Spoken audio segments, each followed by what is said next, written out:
Wow. Hello, everyone. Wow. That certainly was a game of football, wasn't it? What are we all thinking? Have you caught your breath yet? It's ended. Arsenal 4, Leicester City 2. Maybe that scoreline wouldn't have been that surprising, but of course it was 2-2 until the 93rd minute. Diego, I don't know what to say. Well, I tell you what, the person who is going to have something to say is you, Luke. I'm going to go with you. I'm going to show you some stats in the background, but tell me what you're thinking. I'm salty because I kept trying to tell myself, like, curb your enthusiasm, Luke, in the back of my head, curb your enthusiasm. I mean, Mads making save after save after save, keeping us in that game that we had no business being in for as long as we did, thanks to that man. And it started getting towards, stoppage, just before stoppage time was announced. And I'm thinking, you know what? Can we please just, shit house this 1 point and get it? No, we have our hearts broken at the end. I'll come on to you, Neil, but I mean, did we have our hearts broken? This XG is absolutely hilarious. 4 to 0.27. And here's, well, you could, I tell you what, tell your anecdote about Fantasy League and Mads Hermansen, Neil. Well, I went to look because he's not in my team, but he's on my bench at the moment, and he got 4 points, 12 saves. Again, as Diego said, incredible. Diego, if you want to join, mate, again, and we're more than happy to send you the link because you make some great comments as well. But yeah, he's been brilliant. And let's be honest, I think I said to you during the game, we're 2-2, and I went, let's just enjoy it being 2-2. And I did call that, even though I didn't call that we were going to score 2 goals. It was more just let's enjoy, and it's the hope that kills you, and that's kind of summarizing the game. It's the hope that kills you. I mean, we'll get onto the XG. Was it 0.2? It looks like 0.77. Is that 0.27? 0.27. But I think fair enough from Tyler. He's kind of right. Analysis in pointless today. Proud of the boys. I'm just sad. Definitely agree with you. Locks has said, for fuck's sake. Exactly. That's probably how we feel of that. I mean, the way that I feel is that, of course, when you're so close to getting something, that feels really gutting not to have got anything at all. But at the same time, it's like, had that have finished 2-2, it would have been a crime, really. I think we should talk about how we got back into the match, though, because I don't think we did. We actually did do some fairly clever things. So it was pretty crazy. I mean, here we go, looking at some of these comments, right? Never expected that second half performance. After that first half, I was beginning to believe Luke's 9-0 prediction. Exactly. Well done, Leicester. 7 minutes too long. 7 minutes felt a bit ridiculous, in my opinion. But that said, if 3, 4 or 5 would have been fair and it would have done. Silver Fox, here we go. Cooper masterclass indeed. Throw it away at the last minute. Not sure you can really say too much, though, on him so much. We'll come to him in a minute. And 60 million price tag on number 1 or number 31, isn't it? That's what he wears for us, Mads Hermansen. Just quickly, I want to go through some of the other results just to say it is. So, yeah, Everton did beat Palace. That's bad for us in the battle for the drop. And the table currently is looking like this. So they've gone above us. So we've dropped a position so far. Wolves are playing later. They're playing Liverpool. And then Ipswich are playing Bournemouth on Monday. Is that right, Neil? Yep. So it is possible. Bournemouth play Southampton. Bournemouth play Southampton. Okay. So and Ipswich still got to play as well. So it is possible we drop into the bottom 3, which wouldn't surprise me after this week. We'll come back to that in a moment. So, I tell you what, Ipswich have Villa at home. Yep. Amazing subs. 2 players on when it's already past the extra time. That's so inspirational. I would kind of share that. So I'll tell you what, let's try and make something of what happened in that second half. So I've got my opinion, but I want to throw it out to the guys because I think, not just the fact that we got the goals, but we did start that second half better and we did start to cause Arsenal problems. Of course, we didn't make any subs. So what did we do in that second half that all of a sudden got us going? And how did we get 2 goals out of absolutely nowhere? Luke, you got nothing in your head? I'll pass over to you. I don't know if I'm going to give Cooper too much credit for this, if it's Cooper or it's Buonanotte. But in my opinion, one of the biggest things that changed in that second half was the ability for Buonanotte to be able to intercept that ball between Calafiore, who was running right across us, and Martinelli on that one side. So that is one of the areas that we're weak on that's been raised on our right side or their left. And I think that we improved drastically in that second half in that area of the pitch. And that's one of the big reasons for me. And Neil, what do you think of what is one of the big reasons and why we started to switch gears in that second half? There's 2 main reasons. I'm just going to... Oh, so Neil, you give it. So I don't want to talk what it was. The names are too similar. Yeah. I keep hearing yeah, the classic. I think it was putting Buonanotte in that number 10 position And I know you mentioned it a little bit, Luke, but I really want to kind of notice that either if that was a tactical change or if that was an intentional change. Mavididi didn't have his best game for us today, in my opinion. He's been great in the last couple of games, didn't really shine here. And that's partly, I think, just because of the way that Arsenal played us. But the main thing, there seemed more of an identity in the second half. And I know that's a kind of cop-out answer, but it looked like they knew what they were doing more than... Take it back to an example of like when we played against Tottenham, where we had an awful first half and thinking, God, if it's going to be like this, we're going to get embarrassed, And second half, we came out a little bit more. But I think one of the main reasons is getting the best out of Buonanotte. Luke for chairman. Yeah, okay, I'm going to bring up a few comments here, which I think are fair. I mean, first thing I'm going to bring up that I had it earlier, and I think it's fair enough. Anyone who uses the Cooper excuse needs to change their record. I think we can talk about that, but I would say that, like, I think people saying, oh, the substitutions after injury time and stuff like that, fair enough, but we were trying to see out the 2-2 and we got back into it. So I would agree that I don't think necessarily that you can throw too much at me. If you're going to have an excuse at him, you could say maybe you don't like the lineup or what we were doing, but we'll come to that in a moment. So, yeah, I definitely agree with you with Buonanotte. So here's from Diego. Facu was amazing in that second half. Much better anticipation, hunger. Exactly where we're missing. Facu's the 10. Remember that, guys. He's not a winger. But I think what kind of Neil and Luke are alluding to, which I agree with, is it felt in the second half that he was playing more centrally. That's not to say he wasn't playing centrally in the first half, but he definitely wasn't as central, if that makes sense. He came far more inside, and every time he picked up the ball, he was great. He won the ball back so many times. I think he got the assist for the first goal. So he had a really strong game, Buonanotte. And I think that's number one, that he did well. And I think the second thing that we did better in the second half, although it faded as the half went on, is we actually got the ball to our double pivot of Skip and Winks. And I think that was what we just didn't do enough in the game. And Luke, you've made the point that that's maybe the issue of not having Vestergaard in the team, is that's what our foundation was built on last year, is our ability to pass out the back. I mean, it did almost cost us, right, when Mad's trying to find Harry Winks and he ended up saving from Trossard. But got to say, Hermansen, look at that. Absolutely. So you just said 12 saves, Neil. He actually made 13 in total. That's absolutely ridiculous. You may not see a better performance from a keeper. And how incredible is it, though, that you can get 9.7 out of 10 and still concede 4 goals? But that is the reality of what's coming through. So I'll talk about it. But I mean, I think, yeah, what did you make of the substitutes then at the end? Because we're in an interesting position, right? Firstly, the first sub we made was Ayew for Buonanotte, actually. So, Luke, you talk to me about that. Disgusting. I don't agree with it at all. I thought Buonanotte was one of our most important players in that game, particularly the second half. If it were me, and here we go, Steve Cooper sack, Luke Guardiola's in from down under, I would be moving Buonanotte into that 10 position, okay? And Vardy would be coming off for a rest, and I'd put Ayew up front, hold the ball, try and hold out for that 1 point. He draws a lot of fouls, gives time to be able to he holds the ball up. That's the time to put him on. And when we try to hold on to a lead or an equal score, hold up the ball, draw that foul, give top people time to get in position. Because how many times in that game did we see Vardy, this is why, in my opinion, Mavididi, Neil, you say he didn't have a good game. That's because whenever he does get the ball and we hit him on the break, you've got maybe Vardy making a run. He's not as fast as he used to be. You've got 4 people in between him. No one else is pressing where you used to have Dewsbury Hall alongside him. And then when we locked the ball down the other end of the pitch, you had Jay to come up over the pitch to offer support on that left-hand side. I'm sorry, I just ranted a bit. But you know what I mean? Like, it's just, in my opinion, we need... Yeah, I'll let you go, Neil, because otherwise I'm just going to go on and on about Enzo Boy, and I've got to move on. I think the substitutions are correct. Are correct, and they're right to challenge them. But also, and it's something that we're going to come on to later, part of the problem is the way we see out games, and the players need to take some responsibility for that as well. There's a lot of speak in the chat about Cooper, and I agree, but as much emphasis needs to be put on the players, because when you're that, look, we were 2-2 up, we got it out of nowhere.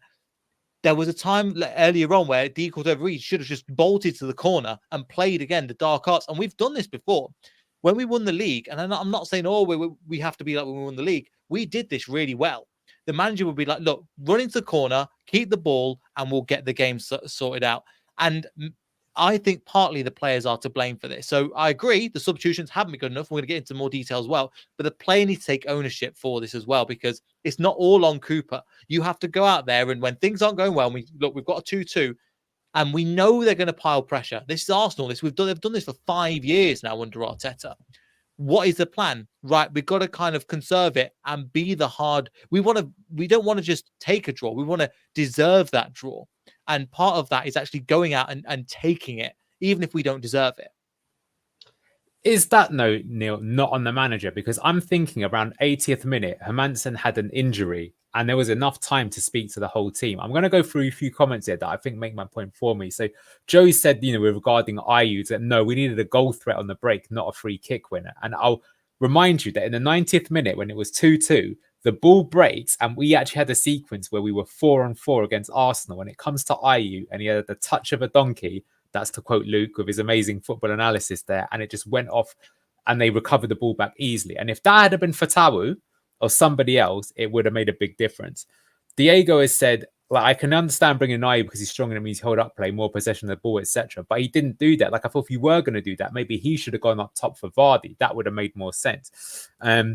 I don't mind the team selection, but Cooper has no clue of subs. He needed fresh blood in after we equalised to hold the rest of the match. I mean, he did wait quite a long time in terms of doing it. And yeah, this is the point of Chips. Ayew and DCR are so bad offensively, they may as well go forward. And I think he's got a really good point there. And Chips also said, Cooper only has good halves. He never has a good game. And the thing is that if you keep doing that over and over, at some point it stops becoming luck and it starts becoming a pattern. And I want to say, just because the Tito Blues on the property list, I'm not going to be like on this one so massively against Cooper, because to be honest with you, you're playing one of the best teams in the league. They had ridiculous stats. They actually had an XG of 4 goals and they scored 4 goals. So they deserved to get the 4, right? But we did have a chance with 90th minute on the clock play to get something out of the game.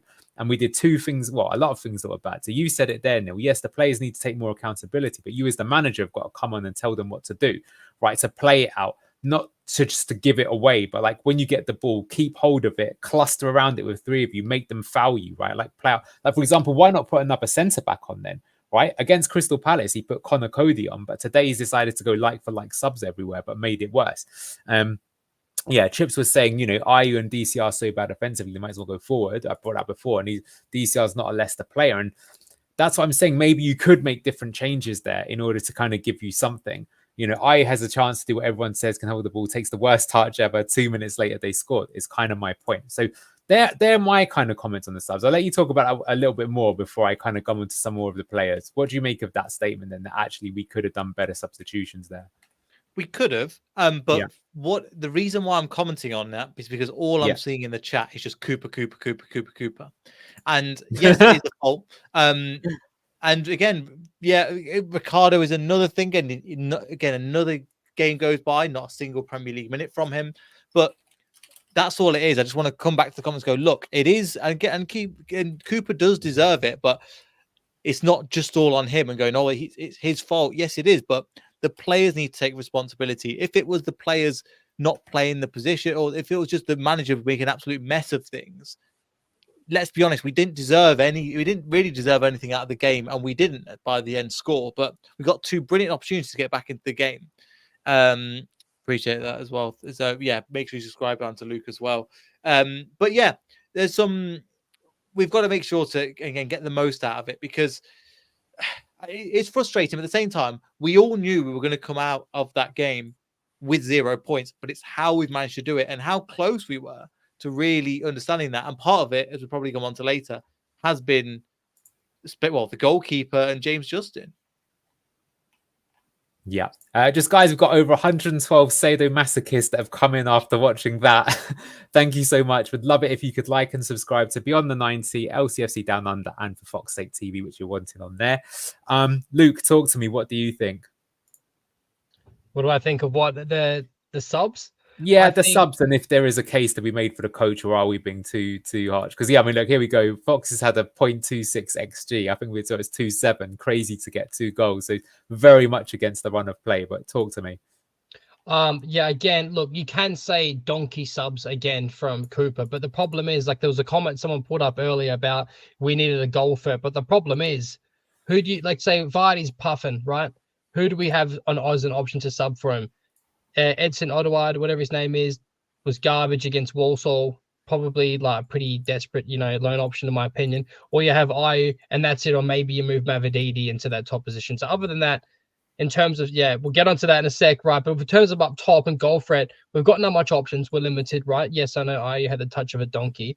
But if we had to make subs in that attacking position, why not keep Buonanotte on as your 10? Bring Fatau on that right-hand side. We know he tracks back well defensively, and he can stretch the pitch and, get up there, and that's your goal threat right there. So Ayu up top, Fatau on the right.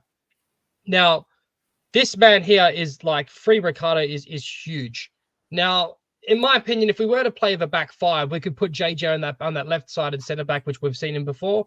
Have Fass in the middle, or even a Coley, on the left. But he got a bit better in that second half, but he was poor for large parts of that game. So you could play a back five, and you could make a shout for that to hold that game out. But then you're just inviting even more wave of attack, which we're already sustaining so much of it is. So how can we really bring on a goal threat? Going back to that comment from someone saying we needed a goal threat, where does that come from if we're having so little of the ball, in my opinion? Absolutely. And this is what Scott's saying here. Not enough pressure on the ball. I get the defensive block, but where was the fight to try and get something from it in the first half? Second half, huge improvement, but why were subs not made sooner? And you could also say that, like, after we've got back to 2-2, we then kind of like sat off again. Like, we were just happy to take it. Whereas you could kind of say, if you were braver, would it not be? I mean, I'm going to come to that in a moment. I'm just going to bring this up again, which is Chips really don't want to see Ndidi in the 10. It's so depressing seeing his wank touch.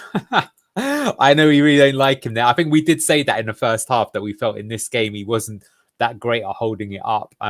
He did cause some chaos helping. I mean, just going to bring it up though with the Ndidi. Ndidi got another assist today, and he actually did a left-footed cross onto JJ, who then just struck it with his left foot. So a few things I'll say about that. One, Justin, he's actually hit what could be goal of the month contender with his left foot. So that's a really strong argument for why Justin could play on the left-hand side. And I think we're saying Christensen, well, if we come back to the ratings, we're kind of going all over the place. But Victor Christensen and compare it to Saka, I mean, look at Saka, 9.6. So he's probably got 2 or 3 assists. He's basically had Christensen on toast most of the game. So, maybe we could do that. Chips has put Cooper learns from the best managers such as Wayne Rooney. Although Wayne Rooney actually beat Luton earlier on today, which is kind of crazy. Here's kind of funny one. Remember when Arsenal last won the league? Ranieri brought on Wasilewski and we conceded. Cooper learned from that. Perhaps. Yeah, that was when we won the league, though, of course. Simon said, I don't think he's played the same attacking midfield three in any game yet, has he? He's not really a sense that he's making his mind up on the best three either, which is kind of possible. And Clibo here's put, I knew we'd concede late as soon as those subs were made. Why change what we were doing? Boring, predictable, and relegation coach. And this is my point. I kind of do feel that given it was 2-2 with so little time to play, that a really strong coach, the difference between like, an okay and a good one or a great one is a great one's going to get something from it. And look at Arteta. You can say what you want, right? I don't think they were brilliant in the second half, but they still scored 2 goals and the title is still on for them. Whereas with us, yes, it might have been undeserved, as you said, Neil, but we could have got something and we didn't get something out of it. So I'm going to start skipping through some of the players there now. But of course, do free to take the conversation where you want. And thank you so much for chat. There's some great comments here that we're going to come to. And yeah, look, fair enough. Chris has said, look, honestly, lads, while the result was garbage, that was an amazing second half and we're super unlucky. It's Leicester, it happens. I think you're right up until about the 90th minute. That's kind of my point. I think better subs, we get something. But okay, first and foremost, I'm going to come to you, Neil. What can you possibly say about someone who's fast becoming a cult hero if he wasn't already? Mads. I mean, he's been our most consistent player since the beginning of the season. Agreed. Now he's now not because he's accelerated that level to another level. 13 saves in a game. The fact that, and he was everywhere. And I think you were mentioning it again, not to steal your thunder. You say he was playing on pure adrenaline. He was giving the ball away in stupid positions, but then making up for it with the saves. He's playing like a keeper in this game. Who am I thinking? There's a keeper. The person I'm coming back to, again, different kind of player, but the same kind of work ethic was like Shay Given. I'll give you what I mean by that. Was he the best keeper? No, but he was committed. He made some great saves at great times. And this was in his later part of his career where he was still focused. This is a Shay Given that I think was unbelievable in today's game. Yes, he gave away balls in stupid positions, but without him, we genuinely could have been looking at over 5 goals plus if he wasn't in goal. Because considering the guy's 24 years old, what he's done, again, saved 13 goals for us. For me, that's incredible. And I can't sing enough of him, how good he is. I'm just hoping this adds another 100 million to his price tag when we eventually sell him on. He's definitely the next big sell, 100%. He was absolutely incredible today, that's for sure. All right, I'm going to come on to one of Luke's favourite players, and that's Victor Christensen. Got a few comments up about that. Keep them coming in the comments from LCFC fan. Christensen didn't make more than one decent challenge. Luke, talk to me about your favourite left-back in the world, Victor Christensen. Look, to be fair, anyone who's coming up against Saka is going to have a hard time, right? And he did have a few and far in between decent moments, but I just feel like the move and the ball breaks put down way too much of him, in my opinion. Unless we're going to be dominating and having a lot of possession, he's got the ability to roam forward on the touchline, put a cross in, which we didn't even really see, maybe once or twice. In my opinion, when he's forced to turn onto his left foot and play the ball back, it breaks down because he's not confident on his right. It's quite frustrating. I still think that JJ is the better option on the left and have Ricard on the right. I just can't comprehend why that is not our best starting 11. Winks on the left. So not Winks on the left, sorry. Mavididi on the left, Fatah on the right, JJ on the left. Ricard. Same as last season. I don't understand. I don't get it. I can see like some values of like people saying left-footed option, but we don't see it enough for it to be a value. And I think his man marking is very scary. Sometimes he gets caught out a lot in transition. I'm sorry, but I just think that he's not horrible and he had a better game today. I'll be the first to say that, but I still think that he's out of his depth sometimes in the Premier League. What are your thoughts? Yeah, we've got a few things here. Chris was saying average. Someone's called him dopey from Dorco. I can kind of see what he's saying. Chip saying he was good on the ball, and I think like he was putting his all in. I'm not sure he was that good on the ball. He was okay in the first half. I think the kind of trick is Victor does look like he's putting his all in, but is that just because he gives it like the game face? Because the thing is that a lot of the time he looks like he's trying, but if you look at what he actually does, is it even that good? Vic was seeing stars of Saka, the typical lol. And, Luke, would you not want to see Thomas on the left back role? Smiley face. I think we know about that. Scott in timeout. Yeah. VK is like VB, not a bad option if you can't afford Foster's. Love that comment. Absolutely hilarious. And look, I think what we're really saying at the end of the day is this. This is how we all feel. Free Ricardo. Like, he's okay, Christensen. Yeah, still young, though, ain't he? He definitely is young, but it's like we need to stay up. And surely if we put Justin on the left, who, by the way, scored goal of the month contender with his left foot, and we put Ricardo on the right, it makes the team stronger and we'll be better. Anyway, let's move on. All right, Neil, I'll give you two. Talk to me about both Wout Fass and Caleb Okoli. Wout Fass, I didn't think he pulled up any trees. I think he did what he needed to do. But Okoli, I think, he was more bipolar, which is ironic out of the two of them. At times in the first half, he was giving the ball away unnecessarily to players, like just little passes. And again, this is what I'm talking about, where yes, the manager is to blame for some of it, but Okoli, when he gets the ball, just again, it was a 5-yard pass. It was an easy pass into the midfield, and he'd mess it up, give the ball back to them, and then rotate the position. But at the same time, in the second half, he kind of grew into the game. A couple of times he challenged Trossard for the goal to charge down the defender. So I think the progressive side of it and the actual passing from the back, he's definitely got to work on. But the physicality that's needed for the Premier League, I think he's pretty much there. Chris Zeus, I totally agree with you. So he said both have been good this season, but Okoli silly balls into midfield first half. That is kind of my point. I think defensively, he was actually pretty good today. You mentioned that a few times, Neil. Like, he made a great recovery challenge on Trossard, showed his pace, which was good to see. He was pretty dominant in the air. Bit unlucky with that goal in the corner that Trossard got near the end, or was it an own goal off Ndidi? But I think, to be honest with you, I kind of expected this. I think Okoli has definitely grown on me, and I'm starting to see a much better player there than I first thought.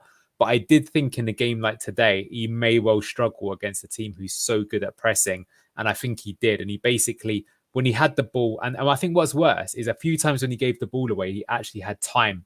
You know what I mean? It wasn't even that he was completely rushed and he made a poor pass and it cost us, trouble. And this is what, Caleb did struggle but grew into the match, could be adjusting, perhaps. But I feel like this is like a trend we're seeing. Okoli, not a great passer at the moment, but love his energy. I think he was okay. And like I say, I'm not going to get on his back, to be honest with you. And I did think that this would be like the acid test. I think he's shown that he's pretty good against the other teams. I would expect him to struggle, yes, against Liverpool, Man City, and Arsenal, to be honest, if he maybe one or two other teams. But he was pretty good against Villa, for example, right? And they pressed quite a lot. Scott said, yeah, Coley was unfortunate for me. He couldn't find a man to get us out from our own half and had to clear his line. No one running the channels for the counter, which Coley tried to play. That is a very good point. And I think on that point, the two that I'm going to give to you, Luke, are the double pivot. Can you talk to me about Harry Winks and Ollie Skip? Okay, thank you. I was wanting to talk about this. Okay, so one of the things I forgot to mention was the biggest turnaround that I mentioned during the game was we are missing, if we're building from the back, we're missing one, having Vestergaard, who was absolutely instrumental last season, right? And also Harry Winks. So usually when you build out from the back, it comes from Mads to Manson, usually to Winks, straight back to Mads out wide, or it would come to Vestergaard, who would then feed the ball to Winks, and you could build upon there. So in my opinion, when it's coming out from Mads to Manson, Winks, we nearly cost us a goal for, and that was, in my opinion, a bit of like muscle memory from last season where he passed a dodgy ball to Winks real short and nearly cost us a goal. Harry Winks is not having enough time on the ball. We're having barely any possession, so we're not getting the best out of Harry Winks. And in my opinion, that's because people like a Coley are not good on the ball when we're under such heavy press. So in my opinion, the ball needs to be started out the back to Harry Winks, and then we build upon there with Skip being one of your double pivot that advances further up the pitch and also offers you that left-foot-sided option.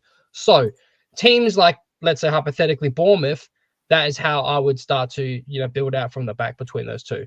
Oliver Skip, I thought had a good game. Well, I think that second goal started from Skip getting the ball from Mads Hermansen and building upon there. So as our builders, I think those two are absolutely exceptional, but we need to get the ball to them and we need to control them more. So that is probably one of the biggest things that we need to build upon, in my opinion. What are your thoughts, Anil?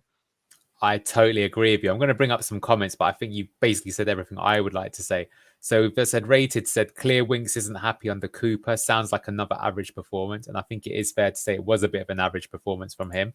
And then Matt said, I like Winks, but I think Ricardo can do the same things Winks does, plus a bit more, especially with Ricardo's quality on the ball. Now, all of that is definitely fine. But I think, LCFC fans kind of mentioned here, that's what you need Yannick for. I think you called it out perfectly right, Luke. We're definitely this season, we are not playing through that double pivot anywhere near as much as I thought we would do. Chris has said here, honestly, we should have the far more long ball threat today with that harsh press. Winks and Skip had no chance of looking good. Maybe, but for example, I feel like we didn't even really try it so much where, as you say, last season, we'd always be looking to play out of trouble. And we did it actually for the first 5 minutes in this game. But after that, we never really looked at it. And I think that's all of the defenders. Like, actually, I didn't touch on it when you said Victor Christensen. But one thing I don't like about Victor Christensen is I don't think he's too good under pressure. I think he doesn't often help you get up the field. He's kind of good defensively. But that's where we're struggling in a game like today. Under Enzo, yes, you might make some mistakes, but you've got to have the confidence to play through the press because that's what's going to open them up and get them going. If you never do that, you won't get it. Just quickly, just want to say, Locks, thank you so much to us three for helping out. Well, thanks to you, Locks, for hosting. You're having a holiday now, so have a great time in Turkey. Hopefully it's not ruined by this result. Bring back Soyuncu with you. Yeah, bring back Soyuncu. Daniel Amate got released from his Turkish club, by the way. Hashtag just saying. Neil, what do you think about the double pivot? And also, I'm going to bring up this just because it's kind of hilarious that you're bringing up. Here's the passing networks. And look, this actually does bring the point, right? Because look how often the number 8 is Harry Winks and number 22 is Oliver Skip. That's why I brought so this actually proves the point, right? Is if this was Enzo, you would be seeing the 3 centre defenders. That's 2, 3, and 5, right? Because that's Justin, Okoli, and Fass. And the keeper, and they'd be playing to the 8 and 22 time and time again, but they're not doing it, right? That's what I guess I'm saying. But you tell me because you brought these stats up. To be fair, I thought you'd explain it because I'm not too good with all these more complicated stuff. But the reason why I brought that up is because Harry Winks works in a position where the ball comes to everything goes through him. And we play in a possession style like we were last year. And that's the reason why he signed. He mentioned on his very first interview where that's the case. Now, again, obviously against Arsenal, where we're playing one position, when we're playing the one where we're going to be under the ball, we're not going to get the best out of him. But in this, he's in the position where, again, you can, from that average formation, you can see that the ball all comes to him, but it doesn't. It comes to Ndidi, it comes to Skip, and we're just not getting the best out of him. And there's no wonder he's a possession. He's looking like a passenger. I don't think that's his fault. I just don't think we're playing to his strengths. It's kind of like if we decided to play Vardy as a CDM, which just yes, but you're not playing to his strengths. So why do it? Or if we decided to play, I don't know, a Buonanotte right out wide. Yes, it doesn't work. You can't say, oh, he's terrible, because it never worked in his position in the first place. All right, we got some heated chat here, so I'm going to bring some of these comments. I've got to say, I've got to talk about that passing network. I please share that with me after the game as well. I want that from my analysis. That is hugely telling. I cannot tell you how much that is. Scott said, I feel there is no chemistry between Winks and Skip, as there are not enough passes between the pair. And then LCFC Down Under disagreed with that. So Luke, tell me why you disagree with this. So what's your take on this double pivot? Because I think it's pivotal to what's going wrong with Leicester at the moment. I think so as well, and I strongly disagree. I think those two together are great. I just think it's a system that we play, and you could easily put Ricardo. People are shouting for Ricardo Pereira in that wings position, and I totally agree. He could do it, absolutely. We know he could, but you have to admit that, in my opinion, that Ricardo is nowhere near as mobile across the pitch as Harry Winks is at his best. You have to admit that, and if you don't, then we'll find it's okay. Football is about opinions. You could put Ricardo in that position, right? That double pivot. But in the system and the way that we're playing, particularly with Vestergaard alongside to be able to have decent ball distribution from out the back, any one of those two double pivot positions is not going to look like as any cohesiveness because of the way we play. So, in my opinion, I think that the people saying that Winks hasn't been playing that great is because we have not had a lot of the ball. We've gone from being dominating possession in the championship with 60+ possession, right, to now, averaging, I don't know, 40 to 45%, okay? So if we're not on the ball a lot and there's none of the same passages of play that we had under Enzo, then you cannot get the best out of Harry Winks. Skip gets a bit further at the pitch, he gets away with a bit more, but that is just stupid. Because the problem is, Winks is a myth. He contributes nothing more but short, simple passes. Another option if he gives you more. Okay, listen, those short passes that Harry Winks did at his best, okay, give people time to move off the ball, which we're not doing on the Cooper, and get set up and to make, overloads and etc. further up the pitch. That is the most, look, I'm sorry, but that's a stupid comment. You cannot say that. I don't want to call people in our chat stupid. I think this is a good thing, but I think Diego's put the point on the head. And I will defend Manny a little bit by saying what he's trying to point out.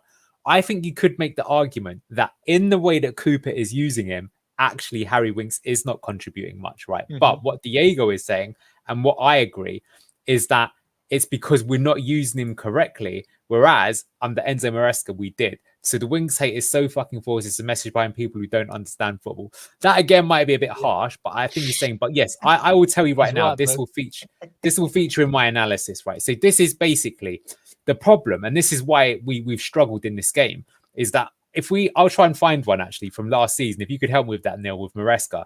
But last season we'd be playing into this double pivot, these back three into these two, time and time again, right? But we're not doing that, so that means we can't get out.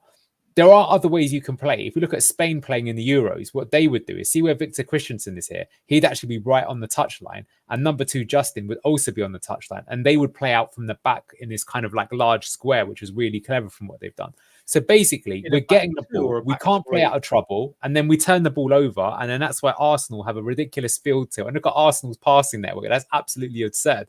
Look at their frigging goalkeeper. He's not even playing anywhere in his goal. And even number 2, Saliba, is so high. I'm going to come back to things in a minute. But Neil, over to you. No, I think it was with Spain, because I didn't watch them that much. Were they playing a back 3 or a back 2? They have a back 2, but the way that they play out, which a lot of teams do, is they play a back 4. And the thing is that a bit like what we did with our wingers, their fullbacks are so wide that if you're a wide forward, let's say like Mavadidi or Fatawu, you've got a difficult decision, because if you try and press the centre back, the fullback is so wide that you can't take that chance. So what he does, Luis Del Fuente, is very clever manager, is he spreads it out. But we're not talking about Spain, we're talking about Leicester. So let's just have the final say on the pivot, and then I'm going to move on to some other players. But I do think that this is basically the issue, and I think we're saying it over and over again, which is like if Winks doesn't get the ball enough and he messes up his passes because other teams know how to neutralize his strengths, his performances are going to be worse. And that's on Steve. And I think I would agree with that. Can I show you some other stats? Because again, I can't bring them up. Bring them up. Well, you do, guys. We'd love it if you could like and subscribe to For Fox's Sake, Beyond the 90, and LCFC Down Under. Go for it, Neil. So here's some more. Again, I can't really. This is a way of saying how much a threat we had compared to how much threat they had. They've got it as 0.58 xg, which is double what you were saying, but again, still less than 1. Yeah. And I don't know what live and SP means. Yeah. Yes, it's kind of the expected goals. Just to put the final bit of spice on the fire, I'll let you have your final say, Luke. So Manny said, the bit Luke doesn't seem to understand is in the championship, we had time to look good. Not in this league, my learned friend. Okay, Manny D, with all due respect, mate, why don't you ask yourself this? Under the championship, we had a manager who played at a sexy, attractive brand of football that knew exactly where to position people, where to stand, when to press, when to move off the ball, when to have people there in support. We have none of that with Cooper right now.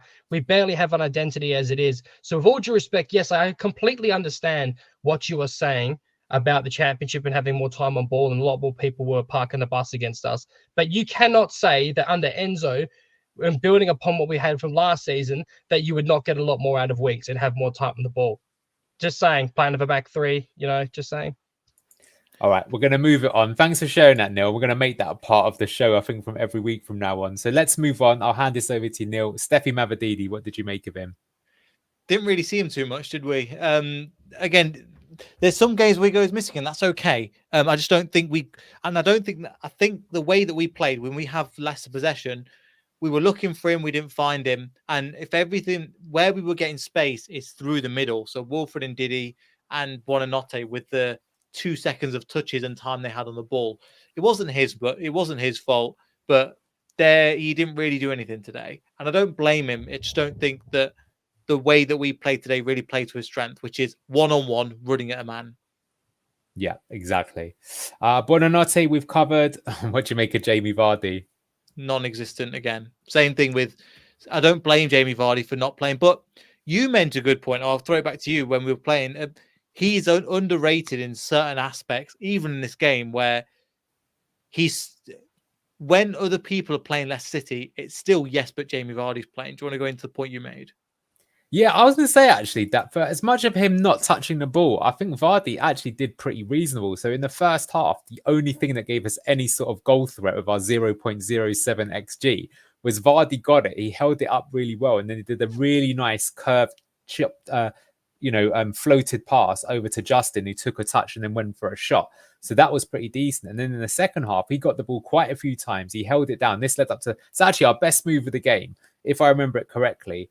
And Luke's kind of alluding to this as well. It starts with Mads. Mads gets it out to Skip. Skip had some time to turn on the ball. He plays it forward into Vardy. Vardy playing the false nine, manages to turn, brings the whole team up.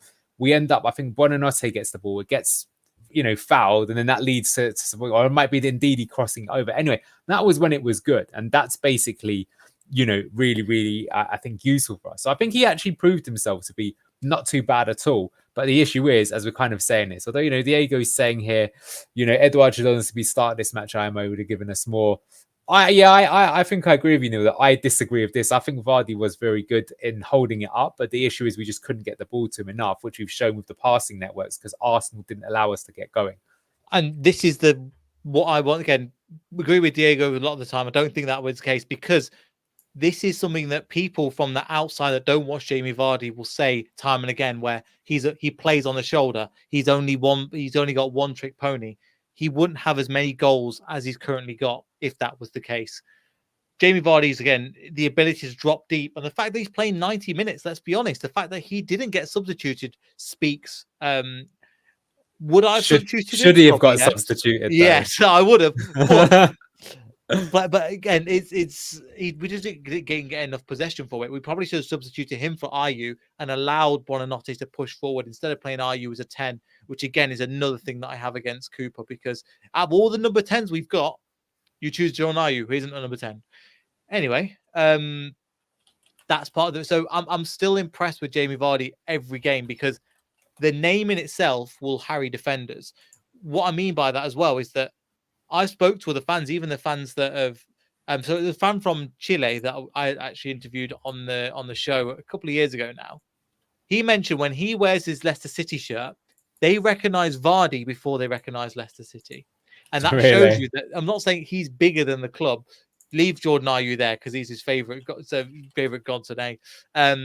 But yeah, so Jamie Vardy arguably is one player that is bigger than the club. Yeah. Well, there's a few good comments here, so I want to bring them up, which kind of make my point. So Joe Smith, Vardy won the free kick for the first goal and should have had a free kick for the Guna goal too. And most people have said, yeah, that was a blatant foul. The Vardy pass to JJ early in the game was a good chance.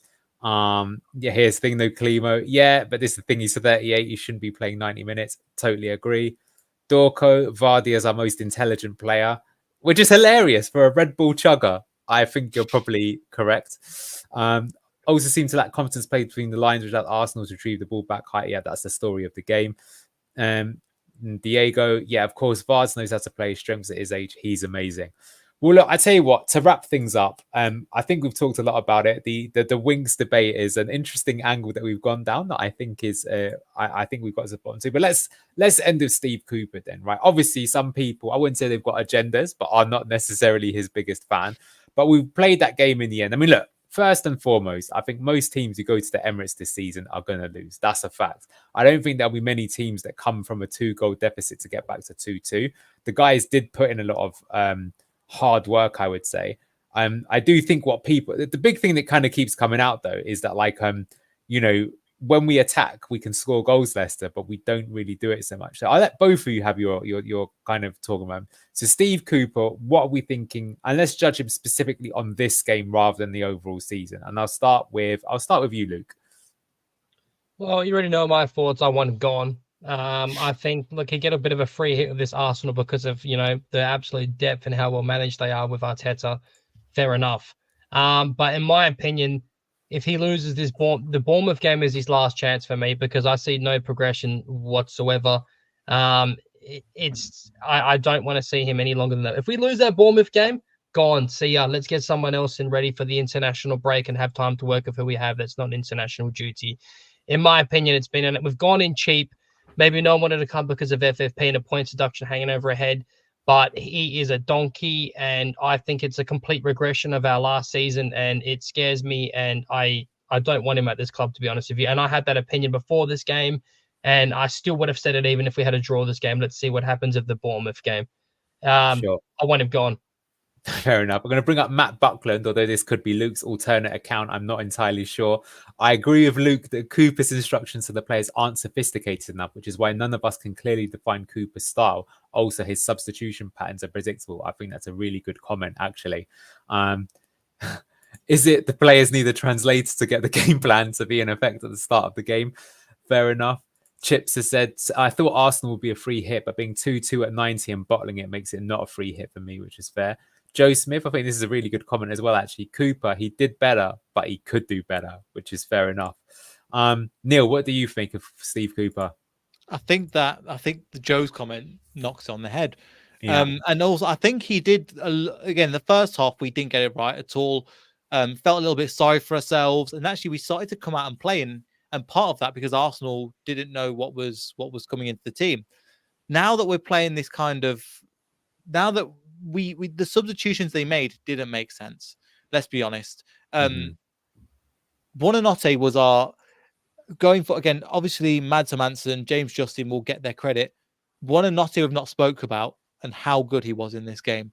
For somebody that's 19 years old, I think he's been incredible in this game. He's got no fear. And also what I really enjoy, he's not afraid of a battle. He will get stuck in. He will sometimes take on 2-3 players and go, do you know what? I'll try something. And it does seem a little bit like, I think there was a time, was it in the second half, where he took on, I think I put it down, 61 minutes or so. Individual brilliance is what we were kind of relying on. Yeah, he beat 3 men and went for the shot, didn't he? Yeah, yes, was good. And that's an example. I'm really happy with him. Anyway, how he performed. And what did Steve Cooper do? And Buonanotte was our best attacking threat. Take him off. The only player that was going to actually keep us in the game, going to get us something, he took him off. I need you to play with Godchild Jordan Ayew. I'm convinced that he's adopted him. At the end of the day, I was surprised when I didn't see him on the starting sheet because I thought, you know what, we're going to have to sit in. It would have been a lot worse if Jordan Ayew was in the team because defensively he would have offered something, but Vardy would have been even more isolated. So do you know what? Credit to Steve Cooper for not playing Jordan Ayew from the very beginning. But it was the wrong sub to bring him on. El Canus, again, and his subs, did they really impact the game? No, really. Let's be honest with you. Who do we? I'm just gonna look at the scores now. Jordan Ayew didn't really affect the game. Wilfred Ndidi was Odds and Edward was 98 minutes. Yeah, Cool. that's ridiculous. Like, When what's doing he that. supposed to do in that time when the game is already gone? D Cordova-Reid 91 and El Canoes 91. Now, nothing against either of those two players. What can they offer? What can they offer in that amount of time when we're under the cosh? And if you are going to come on, you're not going to try and play it simple, or go and run it into the corner. Your mission and the manager should be screaming in your ear going, we've got 2-2. We need to see this out. You run, you tackle, you get in that corner, and you try and play the dark arts of the ball. And credit to Mavididi, who was playing it literally until he went off. He was on the floor pretending like he had cramp. And I thought, oh, of course he's got cramp. And lactic acid buildup at the time. But at the same time, we really need to capitalize. We've got something good there. Mavididi should have played all the minutes. Let's be honest. He would have done more than El Canoes and Reid for the substitutions. I would have preferred him not to make any substitutions, as bad as that sounds, because we were playing, we understood what we were doing. His substitutions made us regress. Now, it was 2 times where you're looking at the game and we did lose the 2 goals. But I don't think it's a coincidence we put those substitutes on. And we put Reid on and we put El Canoes on at 94 minutes. We also conceded it in 94 and 99. So again, Steve Cooper, again, not to backtrack on what I was saying, but he is a reason why we lost the game. It's not all his fault, but I believe that's one of the reasons why as well. Because again, we could have got a draw out of this. And as you were saying before, a better manager would have gotten something out of the game. And we've gone, do you know what? I don't know how we've done that, but we've got a point, and that's all that matters from the game. You know, when we won 1-0 against Sunderland last year, and it was the awful game. We were playing terrible, but at the end of the day, we got the 3 points, and we went on to the next game. Yes, we weren't as good in that last game, afterwards, but we went and we got the 3 points. And good managers and better managers, like, let me be honest, Arteta in this game, got the points. And at the end of the day, when you play terribly, it doesn't matter. You have to pick up points. And this, again, that's all it is at the end of the day. We would have taken a point away from Arsenal. We don't get anything there. And it was in our hands. But we let it slip. And part of it is down to the subs. Yeah, I'm going to pass over to Luke in a moment. I'm just going to say your point when you said that our best player was Buonanotte and we took him off from an attacking point of view. You have to laugh because otherwise you'll cry. And he's done that so many times as well, where he's taken off one of our best players and, it's cost us the game. That's really, really frustrating. Definitely a lot of kind of comments there. But Luke, just quickly and say we're going with Arteta as well. We've got to say some things. They brought on Ethan Nwaneri, who was 17, and he was twinkle toes in the box. How good was he? Really exciting. Luke, what do you want to say about Steve Cooper? I believe you want to contribute to what someone else might have said. To what both of you would have said. So look, talking about, I got 2 things I want to raise. First of all, how many goals have we conceded post sub changes for Cooper? I think would be a terrifying stat that we can talk about in another show. B, answer me this, Anil. What would you say was Keenan Dewsbury-Hall's most important asset that he brought to us as a team? Progressive carries and passing. He got the ball up the pitch. Yeah. Not the progressive carries, correct? Yes. Okay. Yeah. Now, in my opinion, the most crucial player that we have available to our squad right now that has the ability to do that is Buonanotte. Hence why he has to remain in the team. And why I ask everyone in the chat this, unless we play with a back 3, as good as Wilfred Ndidi has been, in my opinion, do you think it is to our detriment to be playing him as a 10? Because I would much rather have Ndidi as a high 8. Because I think Buonanotte not playing and Fatau not playing is criminal. So how can we find a way to integrate them all into the side is my opinion. And I think the way to do that is play the back 3 again and have Ricardo, Winks, and Skip as your rotation options as your double pivot. What are your thoughts on that? Yeah, you've stolen what I'm going to say in my analysis show later. So thanks a lot for that. You're going to make spoilers for that pretty good video. Well, look, guys, get your last remaining comments in if you want to. I think for me, what I will say is I will say a lot of things. I think for me, the big thing with Cooper is that unfortunately, he is not getting the best out of his team. I think the total sum of all the parts is less than what it should be. I think that's the biggest problem. And I think, for example, it is fairly mental that we got 2 goals back from being 2-0 down. But if anything, that should show you is because we have actually got good players in the team and there's something there. It's not a case where this sometimes happened in that Great Escape season where it just looked like, you know what, we're playing well, but we just don't really have the team to stay up in this division. That is what's so frustrating about this season. I think we absolutely do have the team and squad to stay in the division, but it's sort of being sabotaged and we're not going good. And, you know, someone's put here that, yeah, Cooper is under big pressure. Here we go, Thomas. Yeah, this massively ramps up the pressure on Cooper now. 7 games about a win. Everton won today. Players not convinced of roles of position. Stupid subs. Board looking to resolve manager loyalty. I can't really disagree with anything that he said there. And I don't think it bodes well. And I think it does. It really does have loss to Bournemouth and managerial change early into the season written all over it, doesn't it? Given that other teams will probably be looking to change manager. Yeah. However, today's result isn't the one that's going to lose Steve Cooper's job. It's the next 4 games. So you're looking at the fixtures we've got coming up. I don't know if you've got them up, but we're going to be looking at Bournemouth, Southampton, Nottingham Forest, and Ipswich. Looking at those games, they are players around. They are teams around us. Again, Nottingham Forest aren't in this position at the moment. But let's be honest, for the rest of the season going forward, Nottingham Forest will be down in the bottom half, in the 10th and below. However, looking at those again, those fixtures, they are the bits that, in my opinion, should lose Steve Cooper's job if he is going to go, because that's the ones we need. Again, Manchester United, I know they're terrible. If you saw the 20 game, oh my god, the run that player made, that was hilarious. But this is where Steve Cooper isn't going to is going to lose his job, basically, because we've all said. So can I just interrupt you? This comment is making me crease up. At least we've been consistent with last season. We spent most of our time in our own half. The difference is last season we had possession of the ball. That's heartbreaking. Yeah, but we're not. Scott, you assassin! Absolute. But we didn't have we've not had possession really. So again, this is what's going to lose Steve Cooper his job. Bournemouth, Southampton, Nottingham Forest, Ipswich. Yeah. I think if we're in a bottom 3 after that, they'll change the manager. Anyway, look, go. And I don't have faith in the. I might be completely wrong about this. I don't have faith that he will go after these games. I think top is too soft, in my opinion. However, that might be different now because of the fact we're not getting the points deduction, because that was always a saving grace for Steve Cooper. The fact that, well, I couldn't have done anything because you had a points deduction. I couldn't have done anything. Now it's all on the players and Steve Cooper. Yeah, I tell you what, actually, this is a good point from Diego that the Southampton one will be interesting, because if we lost that match after having a 9-1 aggregate score against them last season, if there wasn't any doubt beforehand. I think the thing is, though, is after the Bournemouth game, there's actually an international break, which will give you a window to make a managerial change.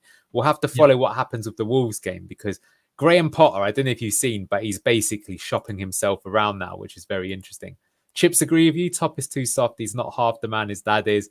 I would agree. I think it's kind of understandable, though. Like, if you're someone that grew up in luxury and wealth and not really having to struggle, it doesn't matter how well educated you are. You're not going to be from the streets, which is like what Vichai was.